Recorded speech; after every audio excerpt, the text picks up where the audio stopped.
when you open up like a standard history book, there's usually this comforting illusion of precision, you know? Absolutely. Yeah. Like, we expect history to function kind of like engineering. Yeah. You look at an ancient timeline, and the carbon dating shows that that jagged black line indicating the fall of an empire or whatever. Right. The neat little boxes. Exactly. And the historian just points to the page and tells you exactly what happened, like conquered or not conquered, golden age or dark age. It's binary. Yeah, the categories are neat. They are binary, and they make us feel like we have perfect grip on the past. It is deeply comforting, honestly. We naturally want the chaos of human civilization to be, neatly categorized into eras of enlightenment and eras of barbarism. It just makes the narrative so much easier to digest for us. But then you dive into the sources we have in front of us today, focusing on South Indian history, and specifically on the history of this fiercely independent warrior lineage known as the Kalachuris, or the Kalabhras. And suddenly, that historical X-ray machine doesn't just look broken. It looks like the machine was deliberately calibrated to only show you exactly what the operator wanted you to see. Yeah. I mean, we're looking at a historical landscape that is just full of massive contradictions. It is a phenomenal case study in historical muddy waters. I mean, we're looking at a period that produced some of the most profound, enduring literary masterpieces in human history, honestly. Yeah. Yet it was officially stamped by subsequent historians as a quote-unquote dark age. It forces you to question the very mechanics of how history is recorded. Which brings us to the mission of today's deep dive. We are taking a massive stack of sources spanning ancient mythological texts, the epigraphy of medieval empires, all the way to the bureaucratic records of colonial rebellions. It's a huge span of time. It really is. And we're doing this to trace the hidden, incredible history of this specific warrior race. We're going to explore how a single mythological feud over a magical cow led to the creation of new religions. And the migration of entire civilizations, centuries of radical social revolution in South India, and ultimately, the earliest organized armed resistance against the British Empire. It is an immense journey for you listening. We will be looking at the structural mechanics of shifting alliances, the decryption of ancient state puzzles, the political chess of tragic civil wars, and a lineage defined by its absolute defiance of authority. Okay, let's unpack this. I want to start by looking at the very origins of this lineage, which takes us deep into ancient texts and the foundational mythology of the Kalachuri and Kalabhra warriors. Let's do it. According to the sources, these lineages trace their roots back to the ancient lunar dynasty, the Somavamsha. And the genesis of their entire historical arc begins with a massive, catastrophic internal fracture between two groups of Aryans. Right, the Kshatriyas and the Brahmins. Exactly. The Kshatriyas being the warrior administrative class and the Brahmins being the priestly class. And it is absolutely vital to ground ourselves in the socio-political reality of this specific era in the texts. Before this fracture, these two groups were not operating under the rigid stratified caste system that developed centuries later. Oh, right. They were very much intertwined. Exactly. They were essentially the same people sharing common bloodlines and moving within a shared cultural sphere. The texts indicate they intermarried without restriction. They had the exact same sociocultural practices. Yeah, the sources explicitly mention they worshipped the same pantheon of gods, Agni, Vayu, Indra. They had the same dietary habits, too. Which is a big detail. Huge. They both ate meat, and they both participated in and consumed the offerings of massive state rituals. Right. Like the Gomeda, which was a cow sacrifice, and the Aswamedha Yajna, the horse sacrifice. Right. They both consumed Sumaras, the ritualistic drink. So the division between a Kshatriya and a Brahmin at this point was largely professional, right? Not an unbridgeable genetic or spiritual divide. Yeah, precisely. The Aswamedha Yajna is a perfect example of this shared ecosystem. The horse sacrifice wasn't just a religious ritual. I mean, it was the ultimate geopolitical assertion of a Kshatriya king's imperial sovereignty. Right, it was a flex. A massive flex. But the king couldn't execute it without the Brahmin priests officiating the incredibly complex rites. They were interdependent. They were the twin pillars of the state's power structure. Which makes the inciting incident that shatters this alliance so fascinating. The sources center this fracture around King Sahasrarjuna, who is described as a massive, powerful Kshatri emperor of the Haya race. And he's mythologized as having 1,000 arms, which we can interpret as having immense military reach and resources. And he gets into a dispute with a Brahmin sage named Jamadagni. And this dispute is over Kamathanyu, right? Yes, Kamathanyu, a divine cow that supposedly grants any desire. So Sasarjuna tries to seize the cow. Jamadangi refuses. The conflict escalates violently, and the king's sons end up murdering the sage. And this assassination brings Jamadanyi's son, Parasurama, into the picture. And Parasurama's reaction is not merely revenge. It is a systematic, genocidal campaign. Yeah, the texts say he was so furious that he didn't just kill King Sahasraranjana, but he went on a continent-spanning rampage, wiping out the entire Kshatriya race 21 times over. 21 times. The imagery is brutal. It describes lakes turning to mud with their blood. But I want to pause and deduce what is actually happening here beneath the mythological hyperbole. It's like a catastrophic family inheritance dispute that escalates into a multi-generational war. That's a good way to look at it. If they were practically the same people, intermarrying and sharing the same gods and habits like eating meat and drinking somaras, why did one magical artifact cause a total fracture of a civilization? If we connect this to the bigger picture, that is the crucial question to ask when reading these texts. We have to look at the underlying mechanisms of power. Okay, lay it out for us. Kamadhenu, the desire-granting cow, is a deeply potent symbol for infinite economic and material resources. This dispute is not about a literal farm animal. It is a fundamental struggle for socio-political supremacy. So it's an allegory. Exactly. It is a constitutional crisis of the ancient world. Who holds the ultimate monopoly on power and prosperity? Is it the temporal state, meaning the Kshatriya king who commands armies and rules the physical land? Right. Or is it the spiritual institution, the Brahmin sage whose ascetic power can supposedly manifest resources out of thin air and dictate the moral order of the universe? Okay, I see. So when Sahasrarjuna tries to take Kamadhenu, he is essentially the state trying to seize the central bank. Right. Like he's trying to bring the religious institutions independent wealth and power under the absolute control of the crown. Exactly. And Jamadanyi's refusal is the religious institution asserting its autonomy above the crown. When that ideological Cold War turns hot with the murder of the sage, Parasurama's retaliation represents something massive. The religious class deciding that the temporal state has become too dangerous and must be dismantled entirely. Wow. Yeah, the repeated massacres, the 21 times, suggest a prolonged, multi-generational war of attrition where the priestly class systematically decimated the warrior elites to ensure they could never again challenge the spiritual authority. Man, this level of sustained slaughter obviously pushes the surviving Kshatriyas, specifically the Cheras and the Hayas, to the absolute brink of extinction. They needed a survival strategy. Desperately. And according to the sources, that strategy involved a massive geographical and demographic shift. They fled the centers of Brahminical power and moved into the forests and fringes. And they formed strategic alliances with local Indian Aboriginal tribes. The text specifically mentioned groups like the Bills and the Gonds. This is a brilliant tactical adaptation. I mean, the surviving Aryan Kshatriyas possessed advanced military doctrine and administrative knowledge, but they lacked manpower. Right, they were almost wiped out. Exactly. The indigenous tribes, conversely, had deep knowledge of the terrain, formidable local martial traditions, and numbers. By intermarrying with these tribal groups, the Kshatriyas weren't just hiding, they were actively rebuilding their demographic base. They blended their Aryan bloodlines with the indigenous warrior bloodlines, creating an entirely new, incredibly formidable hybrid demographic. The sources referred to these new rulers as the black-skinned Chedi kings, the Kala Chedis, which linguistically evolved over time into the name Kalachuris. Right, the linguistic evolution reflects the demographic evolution. But what is even more fascinating is that they didn't just change their genetics and their military alliances, they fundamentally overhauled their entire ideological framework. Right.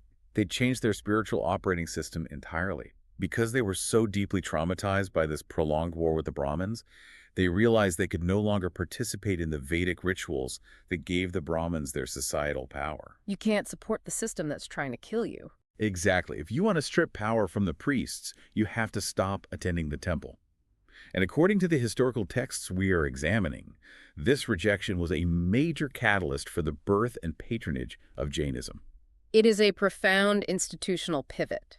The Kshatriyas, who for centuries had funded and consumed the massive animal sacrifices of the Brahmins like the Gomeda and Aswamedha, suddenly championed a new theology. One that was totally different. Completely different, a theology that explicitly and strictly prohibited all animal sacrifice. By outlawing the very rituals the Brahmins used to exert their authority, the Kalachuris were functionally defunding and delegitimizing their enemies. But this brings up something that I found deeply contradictory in the texts. I mean, Jainism is universally famous today for the concept of ahimsa, absolute radical nonviolence. Right, right. We think of monks who sweep the path before them so they don't step on an insect. Yet the sources are telling us this religion was founded, shaped, and heavily promoted by a lineage of ruthless, battle-hardened warrior kings. It seems like a paradox. Totally. How does a society of warriors build a religion of absolute pacifism? Well, when you look at the specific doctrines, the mechanics make perfect sense. The texts explicitly state that Jainism, in its foundational political context, allowed for violence and self-defense. Oh, Yeah, if your family, your state, or your religious institutions were attacked, Jainism did not demand surrender. It permitted armed defense. This wasn't a religion of pacifism. It was a religion of calculated restraint. That makes a lot more sense. And that is exactly why every single one of the 24 Tirukkuras, the great spiritual teachers and founders of Jainism, originated from Kshatriya warrior families, not Brahmin priestly families. The sources emphasize this heavily. Like Rishabdev, the very first Tirthankara, is documented as having taught martial arts and statecraft before turning to spiritualism. And Neminath, the 22nd Tirthankara, was a military commander who actively defended his city before renouncing the world. Because if you think of Jainism as a spiritual software patch designed by trauma survivors, you can see how the horrors of the Parasurama massacres were directly coded into the religion's 5 great vows. The trauma was built in. Exactly. The absolute refusal to inflict injury, ahimsa, was a direct philosophical response to their own near annihilation. They had seen what unrestrained violence does to a civilization. Wow, that makes the other vows click into place perfectly. Like the vow against stealing, asteya, directly references King Sahasrarjuna trying to steal the magical cow, which started the whole war. Right. And the vow against accepting unnecessary gifts or wealth, aparigraha, relates to the king demanding the cow as a gift from the sage. They quite literally built a theological framework that outlawed the exact geopolitical blunders that had nearly driven them to extinction. While hard-coding a loophole for self-defense so they wouldn't be wiped out again, it is a masterful piece of social engineering. They created a moral high ground that simultaneously protected them from their enemies and structurally prevented their own rulers from repeating the sins of the past. So we have this newly forged hybrid warrior race, the Kalachuris, armed with a new religion, originating in northern and central India, roughly around modern-day Madhya Pradesh. Yes. But the outline of our deep dive dictates that their greatest historical impact happens in the Deep South. So if we look at the mechanics of migration, how do these northern Jain warriors end up dominating the southern tip of the Indian subcontinent? Well, it requires a massive catalyst to move an entire civilization. The sources point to a combination of severe ecological disaster and mounting geopolitical pressure. Like a perfect storm. Exactly. A distinguished Jain saint and leader, Bhadrabahu, utilized astronomical and meteorological observations to predict a devastating 12-year famine in North India. 12 years. Yeah, and when a largely agrarian and pastoral society faces a decade-long collapse of their food supply, migration isn't a choice. It's a desperate necessity for survival. And it wasn't just the weather. They were also being squeezed militarily by the rapid expansion of the Satavahana Empire. So you have a starving, heavily armed, ideologically distinct demographic that decides to pack up and move. And this wasn't just a casual relocation. This was a massive, organized, multi-generational logistical undertaking. They pushed south through the Deccan Plateau, navigating through Karnataka, carving routes down through the Tirupati Hills, and steadily pouring into the fertile lands of the Tamil and Kerala regions. And when they finally arrived in the Deep South, around 250 to 300 AD, they don't just integrate peacefully, they arrive with the force of a tidal wave. Right. The sources describe how these migrant warriors completely uproot and dismantle the established ancient crowned monarchies of the South, the Cheras, the Cholas, and the Pandyas. Which is no small feat. Not at all. And for the next 300 years, these outsiders, who become known in the regional text as the Kalabhras, rule the entire South Indian peninsula. 3 centuries of total dominance over one of the most culturally entrenched regions in the world. But here is where we hit the crux of historical recording and bias. The history books. Right. If you read traditional Orthodox histories written by the Brahmins and the reinstated kings centuries later, they do not afford the Kalabhras the dignity of calling it an empire. No, they definitely don't. They label this entire 300-year span as the Kalabhra Interregnum, suggesting it was just an unfortunate chaotic gap between real dynasties. More aggressively, they explicitly label it the Dark Age of South India. The epigraphists and poets of the later Orthodox periods used incredibly harsh language. They referred to the Kalabhras in inscriptions as Kali Asar, which translates roughly to black demons or wicked semi-barbarian predators who plunged the civilized world into darkness. We have to actively deconstruct this Dark Age label and ask what specific mechanics of society the Kalabhras disrupted to earn that title. The period was not called a Dark Age because people forgot how to farm, or because trade collapsed, or because art ceased to exist. No, not at all. It was called dark purely because the Kalabhras were fiercely and unapologetically anti-Brahmanical. They brought that ancestral grudge from the north straight into the administration of the south. They absolutely did. When the Kalabhras took power, they systematically dismantled the economic foundations of the Orthodox elite. The primary mechanism for this was the revoking of Brahmadeya lands. Could you explain Brahmadeya for the listener? Sure. Prior to the Kalabhras, the Chera, Chola, and Pandya kings would grant entire tax-free, revenue-generating villages to Brahmin communities to secure religious legitimacy. And the Kalabhras just walked in, looked at the ledgers, and canceled the deeds. They stripped the tax-exempt status from the religious elites. Precisely. They repossessed the wealth of the temples and redistributed it. Furthermore, they aggressively imposed varnashrama, the rigid four-tiered caste system that the Brahmins and the previous Orthodox kings relied upon to maintain social order. Right. The Kalabhras, bringing their heterodox Jain and Buddhist ideologies, elevated merit and egalitarian principles over birthright. They patronized Jain scholars, Buddhist monasteries, and disrupted the traditional Vedic hierarchy. Here's where it gets really interesting. When the Pallavas and the Pandyas eventually regroup and defeat the Kalabhras centuries later, they reclaim the throne, they reinstate the Brahmins, and then they sit down to write the official history. And I look at this Dark Age label, and it doesn't read like objective history at all. It functions entirely like a piece of systemic institutional propaganda. It's like a vindictive Yelp review left by a disgruntled former management team, which unfairly ruins a restaurant's reputation for centuries. That is exactly how historical narrative functions as a tool of statecraft. The victors needed to ensure the Kalabhra ideology was permanently discredited. But the sources prove that this propaganda completely falls apart when you examine the actual archaeological and literary output of the era. This is the massive contradiction we mentioned at the start. If you want to evaluate whether a society is in a dark age, you look at its literature.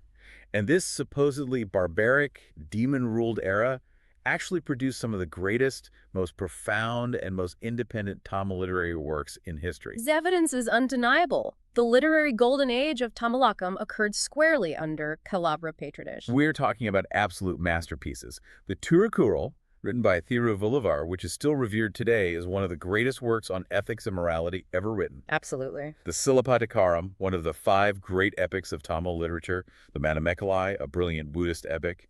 These texts were sponsored, championed, and protected by these exact same Kalabhra kings. And if you analyze the thematic mechanics of these texts, you understand exactly why the Orthodox historians hated them. How so? Well, the Tirukkural does not focus on complex Vedic rituals, caste duties, or the appeasement of deities through sacrifice. It focuses on universal humanism, ethical governance, secular morality, and the virtues of domestic life. It's way more grounded. Exactly. Jain and Buddhist scholars under Kalabhra protection introduced didactic, ethical genres into Tamil literature that actively bypass the Brahminical gatekeepers of knowledge. You cannot logically look at an era that produces the Tirukkural, a text that fundamentally outlines the moral ideal of human behavior, and call it a dark age. It is intellectually dishonest. It is. The Dark Age was, in reality, a profound period of intellectual emancipation and free thought, independent of the strict Vedic traditions. It was a time of immense literary activity precisely because the Kalabhras had successfully dismantled the established Orthodox hierarchy, allowing diverse voices to flourish. But as history shows us, entrenched power structures are incredibly resilient. By the end of the 6th century, the orthodox powers reorganized. Kings like Adungan of the Pandyas in the south and Simhavishnu of the Pallavas in the north mounted massive military campaigns. Right. They squeezed the Kalabhras from both sides, defeated them, and aggressively restored the old Vedic order. The Kalabhra Empire was broken, and their central authority was erased from the maps. But a massive demographic of warriors and administrators doesn't just evaporate. No, the bloodline and the ideology survived. The descendants of these Kalachuri and Kalabhra warriors scattered, evolved, integrated into various regions, and continued to resurface throughout history. Which takes us to a major jump in our timeline following the thread of this warrior lineage to the 12th century. We're moving to a kingdom ruled from a powerful city called Kalyana, located in modern-day Karnataka, governed by a Kalachuri king named Bijala II. King Bijala II is a fascinating figure because he originally served as a feudatory chief, a powerful vassal, essentially, who recognized the weakness in his overlords and successfully usurped the mighty Chalukya throne. Right. But his reign is historically significant not primarily for his military conquest, but because of his political appointments. Specifically, his prime minister, a man named Basavana. The sources detail the rise of Basavana, and it revolves around a moment that feels like something out of an ancient escape room puzzle. According to the texts, King Bijala discovers a mysterious scroll hidden within a special mantupa, a pavilion inside his palace grounds. The scroll is made of gold, and it is etched with an incredibly complex ancient script. The king brings in all of his senior elite scholars and epigraphists, but they are completely stumped. They cannot decipher it. This is a classic test of meritocracy over inherited status. The established elites fail. So the king calls in Basavana, who at the specific time is not a powerful minister, but just a junior mathematically gifted officer working in the state treasury. Basavana examines the golden scroll, and he realizes it isn't a dead language. It's a cryptographic trick. It's written in Old Canada, but it's a perfect mirror image script. He simply holds up a mirror to the gold plate and reads the inscription flawlessly. And the decryption of the scroll changes the economic trajectory of the entire empire. What did the text reveal? It was a map and an inventory. It revealed the exact location of a massive hidden state treasure left behind by a previous emperor, Vikramaditya. The sources quantify this treasure at 66 crore gold coins. That is just an astronomical amount. Yeah, and just to contextualize that math for you listening, 1 crore is 10 million. So we're talking about a hidden state reserve of 660 million gold coins. It is a staggering influx of wealth into Bijala's treasury. King Bijala is ecstatic. His junior clerk just secured the financial future of the dynasty. He attempts to shower Basavana with immense personal rewards titles, a priceless pearl chain, and a significant percentage of the gold itself. But this is where Basavana's underlying philosophy reveals itself. He completely refuses the personal wealth. He hands the pearl chain back to the king and tells him, "This wealth does not belong to me and it does not belong in the king's private vaults." What's fascinating here is his reasoning. He says, it belongs to the state and it must be utilized for public welfare. It needs to be invested in agriculture, commerce, and mass education. That specific response is a masterclass in political maneuvering and ethical governance. By refusing the wealth, Basavana proves his absolute incorruptibility. King Bijala is so impressed by this sheer integrity that he catapults Basavana past all the senior elites and appoints him as the chief finance minister. Essentially the prime minister of the empire. Yes. And armed with the economic resources of the state and the absolute trust of the Kalachuri king, Basavana initiates one of the most radical, structural, social reform movements in Indian history. It's worth noting the irony here, too.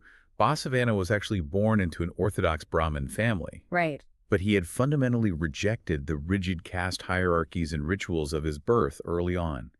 He used his immense political power to found a new socio-religious movement, the Lingayat, or Virajaiva sect. And the reforms he implemented were structurally mind-blowing for a 12th century feudal society. Basavana didn't just preach equality, he built institutions to enforce it. The most significant of these was the Anubhava Mantapa. The Anubhava Mantapa is described in the sources as a hall of spiritual experience. But if you look at how it actually functioned mechanically, it wasn't just a temple. It was essentially the world's first spiritual and social parliament. Exactly. Basavana created a physical and institutional space where citizens from absolutely all walks of life could gather to debate philosophy, religion, and social policy. And I mean everyone. Like nobility and commoners together. Yes, you had powerful nobles sitting next to artisans, merchants, and untouchables. Crucially, women were given equal voice and participation, which was virtually unheard of in the traditional Orthodox assemblies of the time. Wow. He used this parliament to dismantle the theological justifications for the caste system.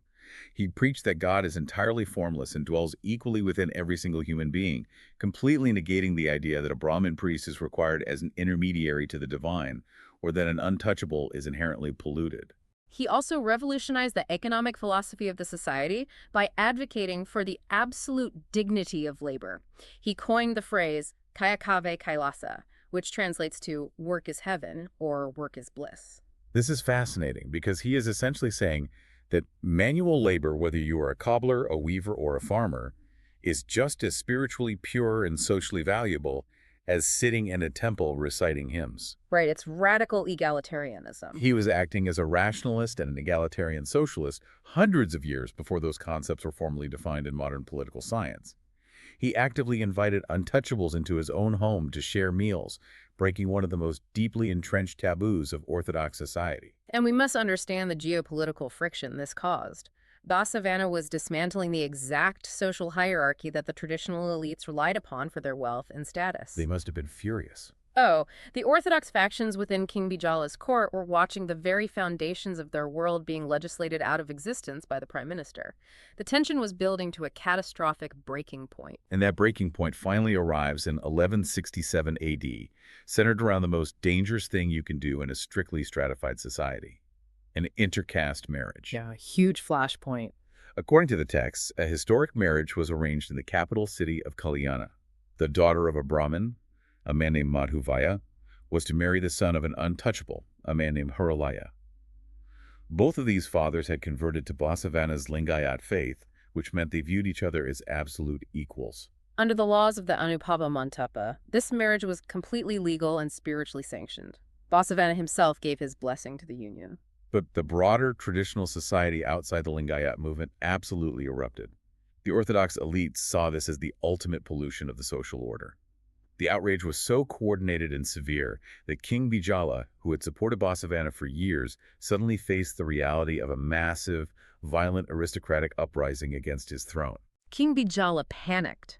To appease the Orthodox mobs and secure his crown, he abandoned Basavana's egalitarian principles and took incredibly ruthless, draconian action against the families involved in the marriage. The punishment was horrific.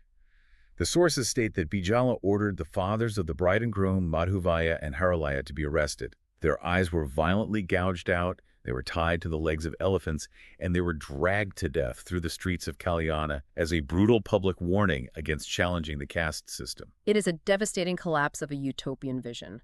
Basavana, realizing that his political authority was gone, that the state had reverted to brutal orthodoxy, and utterly unable to stop the spiraling violence, took the moral blame upon himself.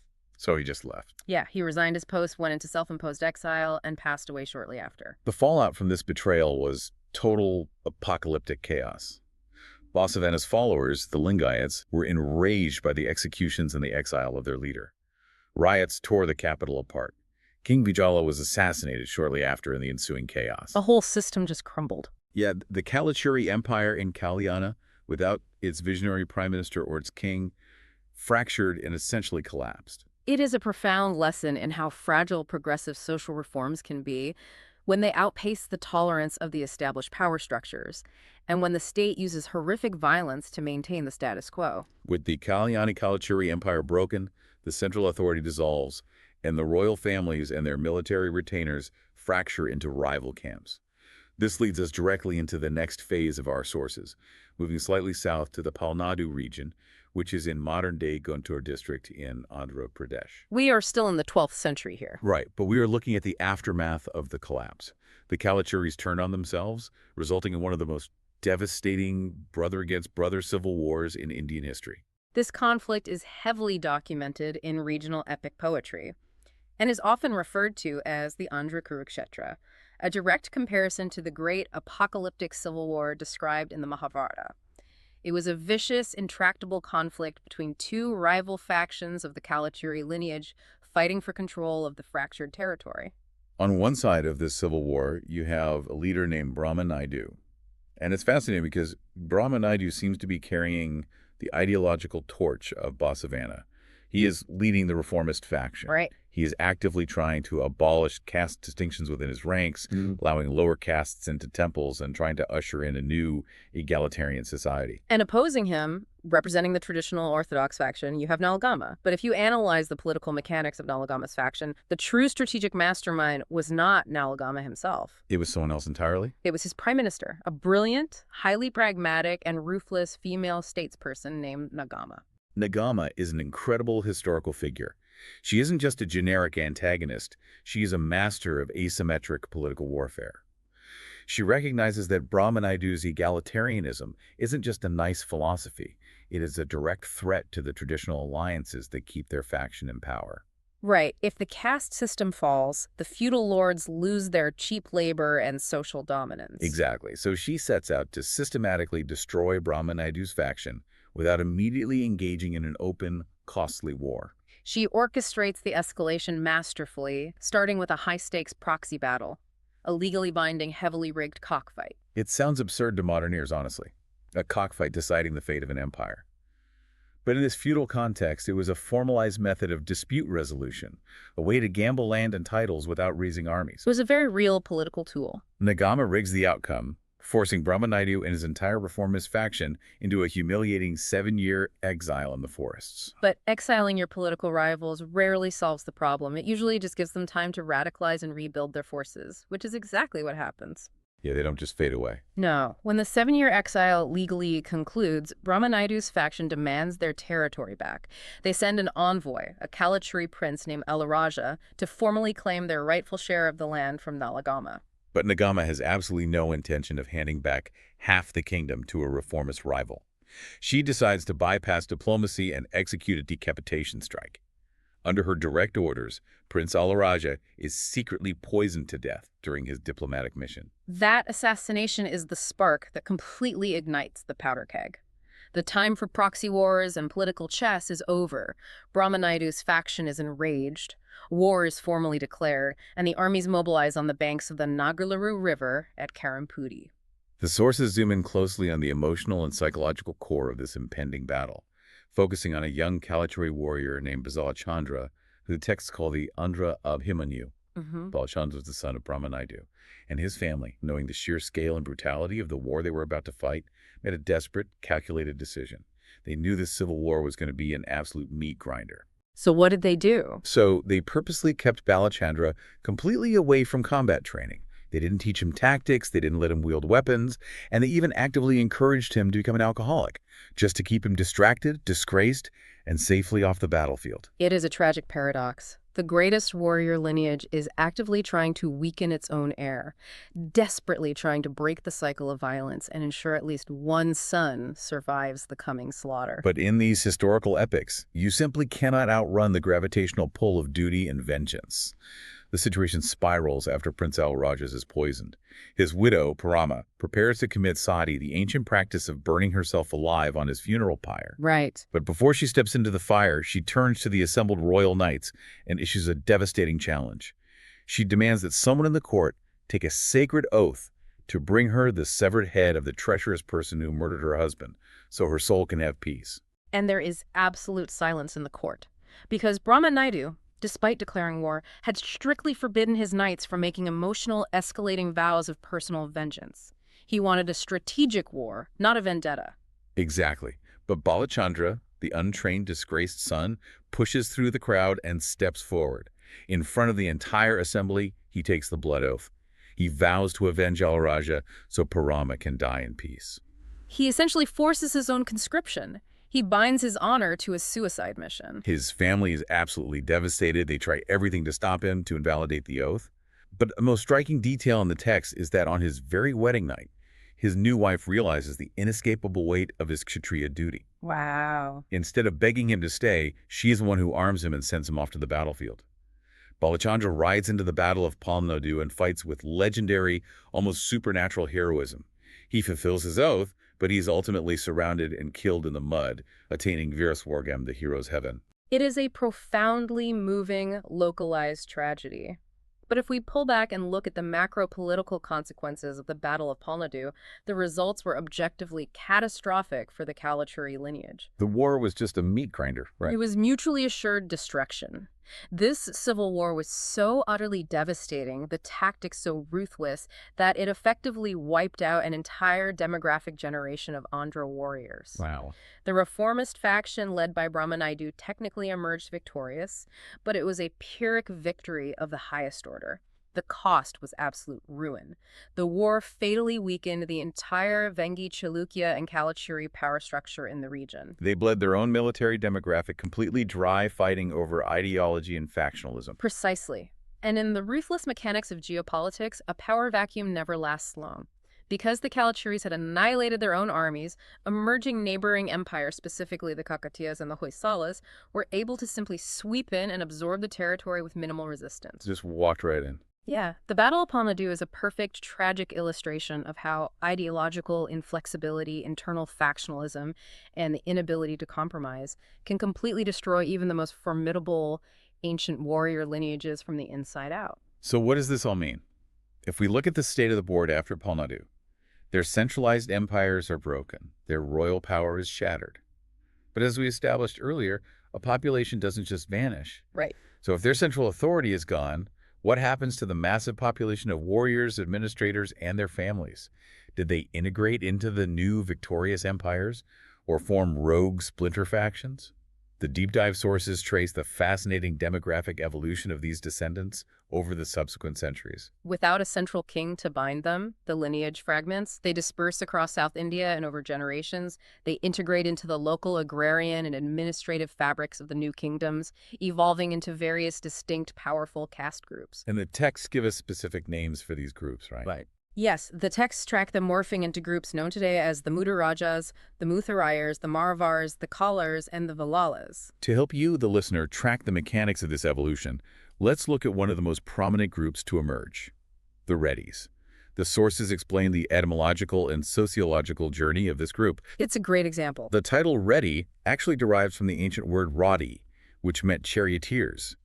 After their empires fell, these specific Kalachuri descendants utilized their martial background and logistical expertise to serve as charioteers and cavalry commanders for the rising Rashtrakuta Empire. It is a textbook example of lateral integration. Because they had military authority and administrative literacy, the Rashtrakuta kings appointed these Radis as local village headmen and regional tax collectors. Over centuries of collecting taxes and managing local agriculture, they quietly amassed immense land, wealth, and localized power.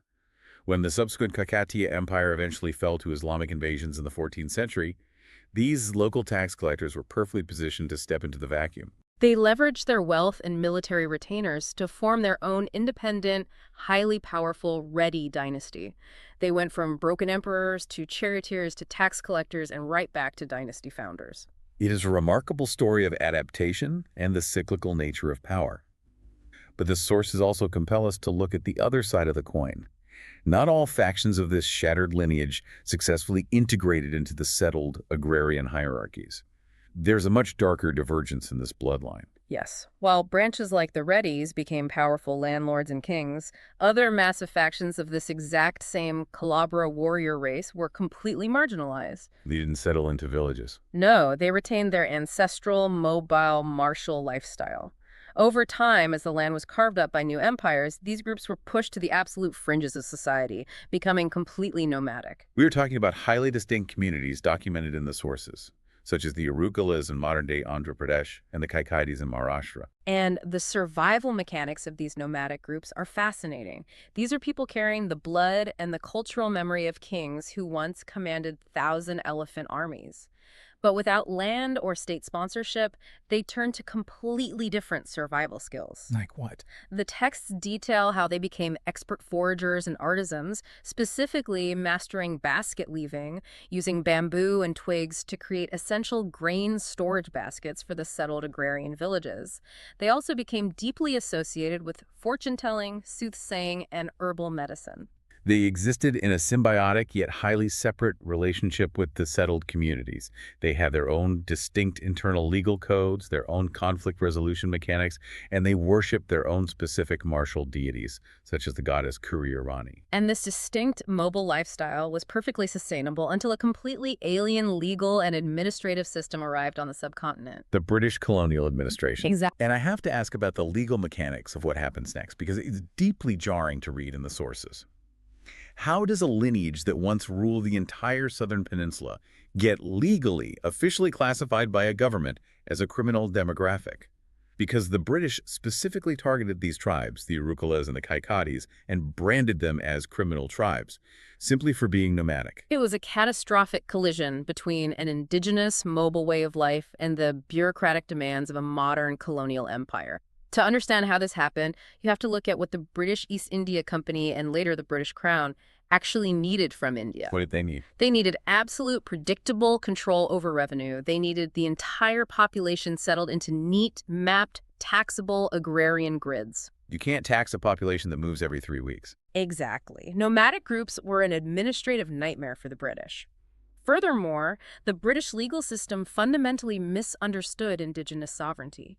They looked at these highly insular tribes with their own internal justice systems, their fierce martial heritage, and their refusal to submit to British magistrates or pay agrarian taxes. And how do the British interpret that? They perceived them as an inherent threat to the state monopoly on violence. So the British didn't see a displaced ancient warrior lineage. They just saw heavily armed, untaxable vagrants who answered to their own goddess instead of the queen. Precisely. And so, the British enacted the Criminal Tribes Act of 1871. This wasn't just a law punishing specific crimes, it was a piece of sweeping biological determinism. The legislation legally defined entire communities as being, quote, addicted to the systematic commission of non-bailable offenses. It literally branded them as criminal by birth. If you were born into the Tirukkural tribe, you were legally a criminal the moment you took your first breath, regardless of your actions. The daily mechanics of living under this act were totalitarian.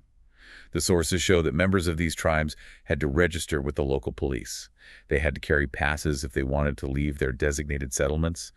They were subjected to random roll calls in the middle of the night. It was relentless. It was a systematic, bureaucratic attempt to erase their autonomy, break their nomadic culture, and force them into compliant, easily surveilled labor pools.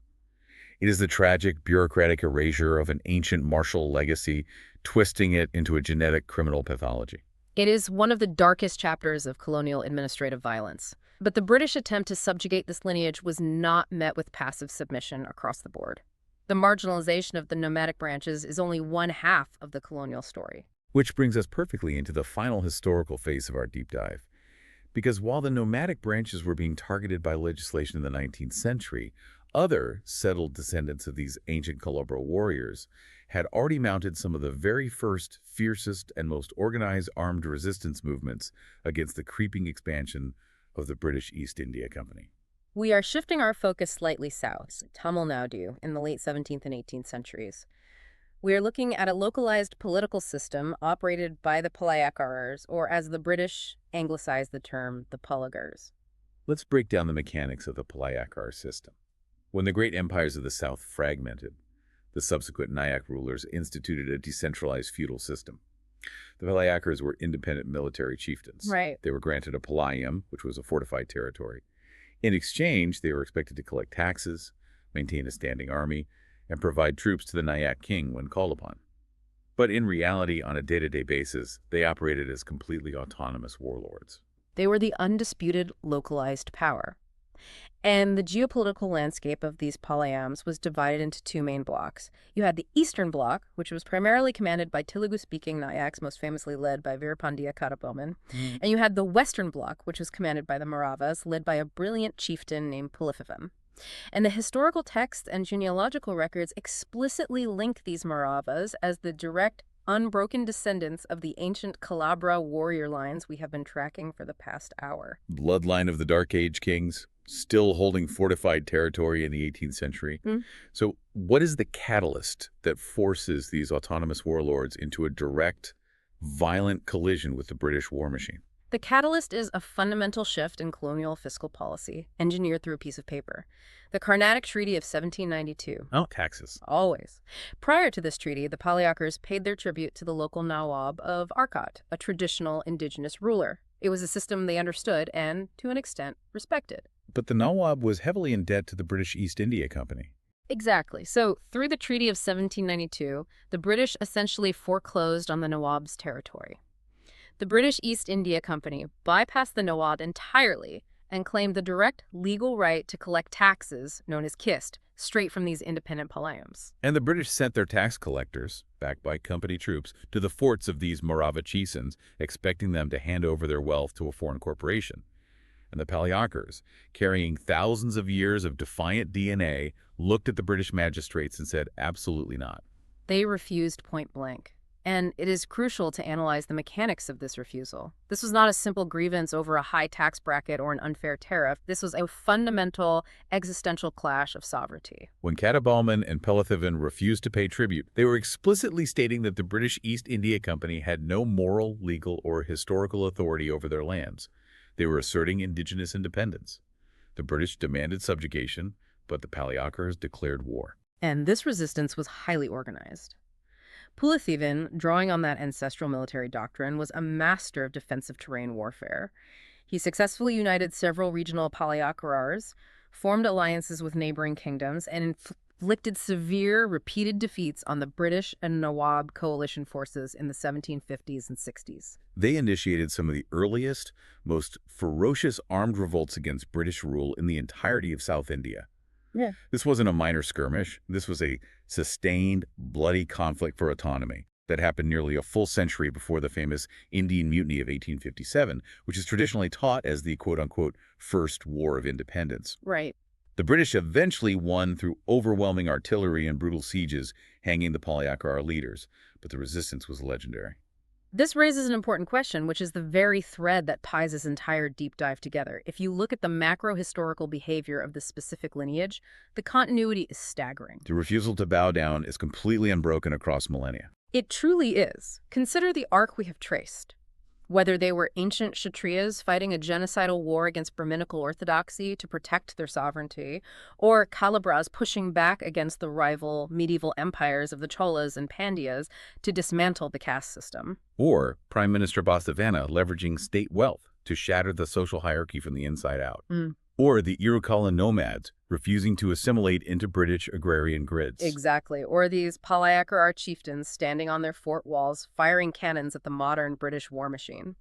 This specific lineage defined itself across thousands of years and shifting identities by its absolute, unyielding refusal to be subjugated by anyone who claimed inherent superiority over them. It completely changes how you view the architectural framework of history.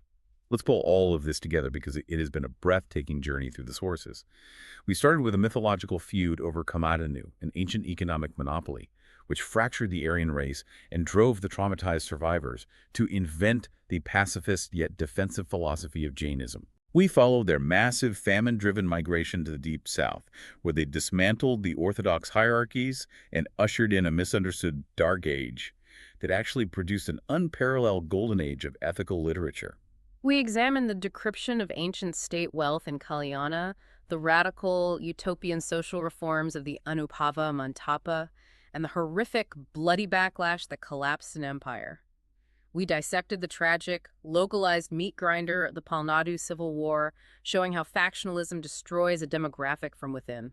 And finally, we tracked the fractured descendants, seeing how some evolved into wealthy, ready dynasties, while others were brutally branded as genetic criminals by British bureaucracy, and others, the Palyakars, channeled that ancient Kalabhra defiance into the earliest wars for Indian independence.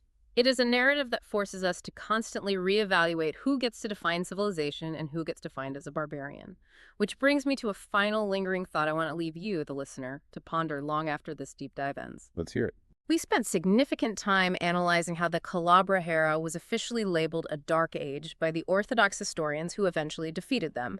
They called them black demons and destroyers of culture, despite the undeniable archaeological reality that it was a time of immense literary output, philosophical freedom, and radical attempts at social equality. Right.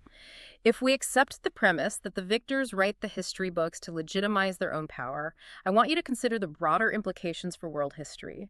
Think about all the other eras across the globe that we currently comfortably label as dark ages or barbaric periods in our textbooks. Oh, that's interesting. Are we actually looking at periods of cultural decay, or are we, in fact, looking at periods of profound radical social reform, egalitarian experiments, and ideological shifts that simply terrified and threatened the established elite? That is a brilliant question. Because if a society abolishes the privileges of the elite will write down that society has collapsed. Suddenly, that historical X-ray machine we talked about at the beginning doesn't just look broken, it looks like a weapon. The diagnostic landscape of history is murky, it is heavily redacted, and it is full of propaganda. But as we've seen today, if you look closely enough at the mechanics of power and read the sources against the grain, the truth is always hiding in the shadows of the Dark Ages. Thank you for joining us on this deep dive into these incredible sources. Keep questioning those accepted historical narratives, examine who holds the pen, and we'll see you next time.